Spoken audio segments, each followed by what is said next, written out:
majina naitwa Mwalimu Philbert Toempezia, ni mwenyekiti wa umoja wa walimu wakuu mkoa wa Tanga. Tumekutana hapa takribani shule 1226.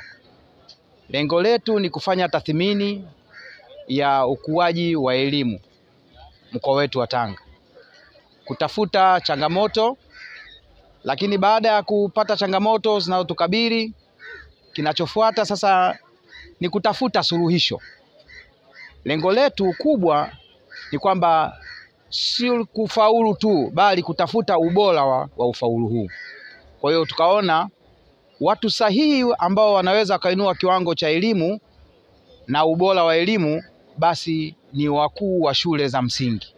Niliona vema tukutane ili tuangalie changamoto zetu ambazo zinatukabili na kutafuta njia sahihi ya kutatua changamoto zetu, ili mradi 2026 tuwe tunaongea lugha moja. Lakini tunazingatia tu kauli mbiu za viongozi wetu. Sasa hivi lengo kubwa ni kutafuta tabasamu sehemu za kazi. Tabasamu sehemu za kazi zinakuja baada ya kupata matokeo bora. Kwa hiyo matokeo bora tutayapataje? Ni kukaa, kusemezana, kuangalia wapi tulikosea miaka ya nyuma na sasa hivi tulikuwa tufanye nini ili tuweze kuinua kiwango cha elimu. Kwa hiyo hiyo ndio lengo kubwa. Kufuatia mkusanyiko huu, tutajenga hamasa kwa wakuu wetu wa shule na tutajenga mahusiano bora.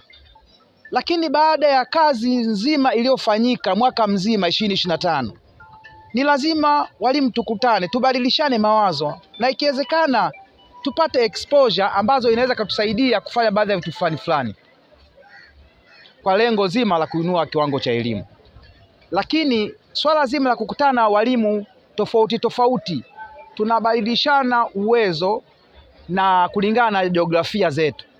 Lakini kwa zile shule ambazo pia hazijafanya vizuri kabisa, tunapaswa kuulizana wapi tumefeli na wapi tulikuwa tuongeze tija ya ufundishaji au whatever, ili lengo letu liwe moja katika mkoa mzima.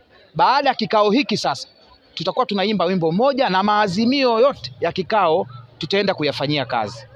Leo tumepokea maelekezo yanayotutaka kwenda kusimama katika nafasi zetu vizuri, na mimi pia nitoe wito na maelekezo pia kwa wakuu wa shule wote wa shule za msingi mkoa wa Tanga kwamba kila mmoja kwa nafasi yake aende akasimamie kikamilifu taaluma kama ambavyo ameelekeza afisa elimu mkoa.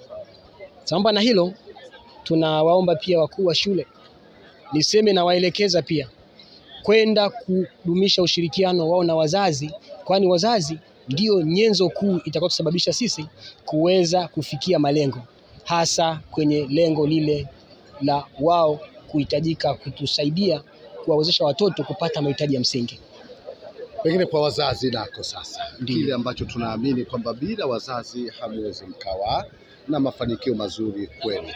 Lakini pia uzungumze, matokeo yameonekana kama hayakuwa mazuri msimu huu, na hilo pia tunataka tujue ni mojawapo kati ya vitu ambavyo sasa mnavijadili ili kuleta matokeo mazuri kwenda huko mbele. Lakini pia ushauri wenu pia hata kwa wadau wa elimu, kwa sababu tuna wadau mbalimbali wa elimu, pia mnawashauri vipi? Asante mwandishi wa habari.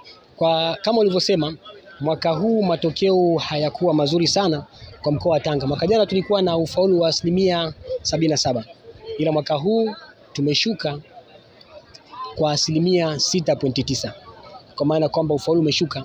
Hivyo kupitia maelekezo ya mgeni rasmi, tunakwenda kufanyia kazi maelekezo yake, ikiwa ni pamoja na kuwasihi wazazi kushirikiana sisi kuhakikisha kwamba watoto wanapata mahitaji ya msingi. Wito wangu kwa wazazi ni kuwaomba wazazi kusimamia kikamilifu majukumu yao ya msingi, yakiwepo utoaji wa chakula shuleni pamoja na mahitaji ya msingi, ili yale ambayo yameonekana kama changamoto ambayo imesababisha sisi kushindwa kufikia malengo 2025 basi yaweze kuondoka na changamoto hii iwe imetatulika, ili mwakani Mungu atujalie yale ambayo yameshindikana mwaka huu, basi mwakani yawezekana. Kusudia kwenda kufanya kazi kwa bidii.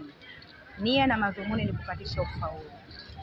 Ametueleza mambo mengi sana, lakini tunalichukua hili moja kwa moja kwenda kufanya kazi katika vituo vyetu vyote.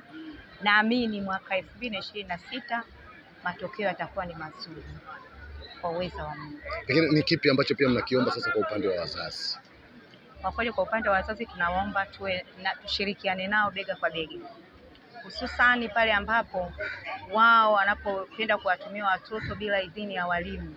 Maana baadhi ya wazazi kwa kweli wanapenda kuwachukua watoto wabaki nyumbani kufanya kazi zao binafsi bila idhini ya mwalimu, kwa sababu mtoto tayari umeshamkabidhi shule. Tunawahitaji wazazi sasa wawaachie watoto, tuwe nao muda wote, ila wabaki nao tu kwa zile siku ambazo sisi hatuko nao, kama siku ya Jumamosi au Jumapili. Lakini pia kwa siku za Jumamosi pale tunapohitaji, tunawaomba watuachie tuendelee kubaki nao, hususani kwa madarasa yale ya mitihani. Teknolojia inapobadilika inabidi ibadilike ikiwa vinaongozana vitu sambamba, vitendea kazi pamoja na majengo.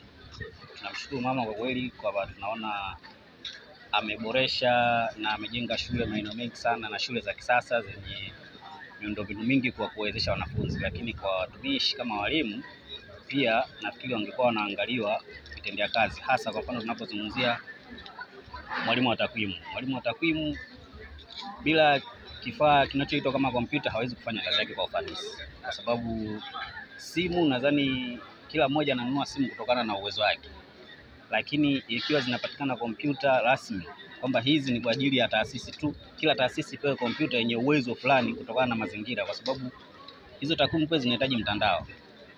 Kuna baadhi ya maeneo hasa hususan upande wa Lushoto, kuna baadhi ya maeneo pia mtandao pia wa mawasiliano ya kawaida ni changamoto.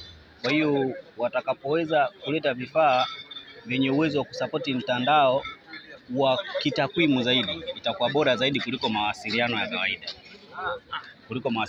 Kwa sababu tunaona tu wakati mwingine mtu yupo kituoni anahitaji kumtafuta mwalimu fulani, lakini kwa sababu mwalimu yuko nyumbani kwake na mtandao haupatikani, inakuwa ni ngumu kufanyaje kuwasiliana. Lakini kama serikali ina uwezo wa kufanya accessibility ya kuweka tu mtandao kwa ajili ya kitakwimu na kuweza kuboresha ili elimu yetu iweze kusonga mbele kwa dunia leo ya sayansi na teknolojia. Usisahau kusubscribe YouTube channel yetu MP Online TV.